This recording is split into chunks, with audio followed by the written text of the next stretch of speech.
Hanifah. Din yang dimaksud dalam Al-Quran ditafsir di surah Ali Imran di ayat 19 itu, inna dina indallahil Islam. Sungguh din yang dimaksudkan, yang dibenarkan oleh Allah itu adalah al-Islam.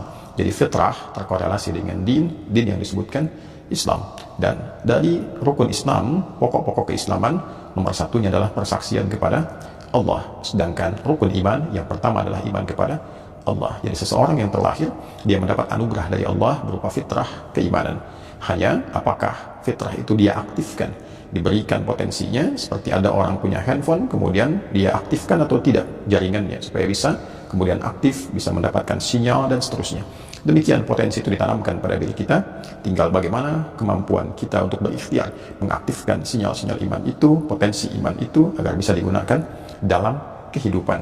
Fa'abawahu yuhawwidanihi aw yunassiranihi aw yumajjisanihi. Maka lingkungan tempat kita beraktivitas, pengaruh sekitar, bisa jadi orang tua, bisa jadi teman, bisa jadi tempat kita beraktivitas, itu yang membuat seseorang kadang-kadang berubah, kadang bergeser, bahkan kehilangan fitrahnya. Jadi penting bagi kita untuk mengkondisikan lingkungan keluarga.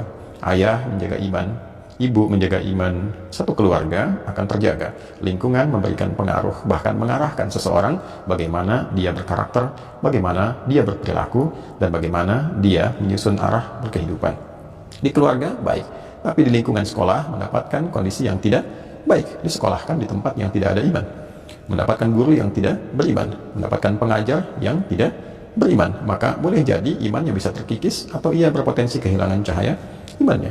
Demikian dia sekolah di tempat yang penuh dengan iman, tapi semisal beraktivitas, bekerja, bergaul di tempat dan lingkungan yang tidak mendukung keimanannya, bahkan menyoal keimanannya, maka berpotensi ia pun kehilangan atau bahkan terlemahkan oleh lingkungan itu terkait dengan keadaan imannya.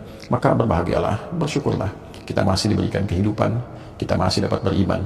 Dan pertanyaan terbesarnya adalah bagaimana kita dapat menyadari, mengetahui, memastikan bahwa dalam diri kita masih ada iman. Apakah dicukupkan dengan mengatakan saya beriman? Cukup dengan tuturan lisan?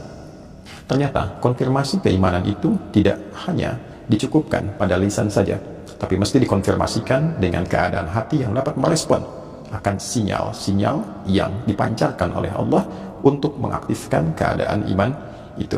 Dulu ada orang yang mengatakan kami telah beriman di era Nabi SAW.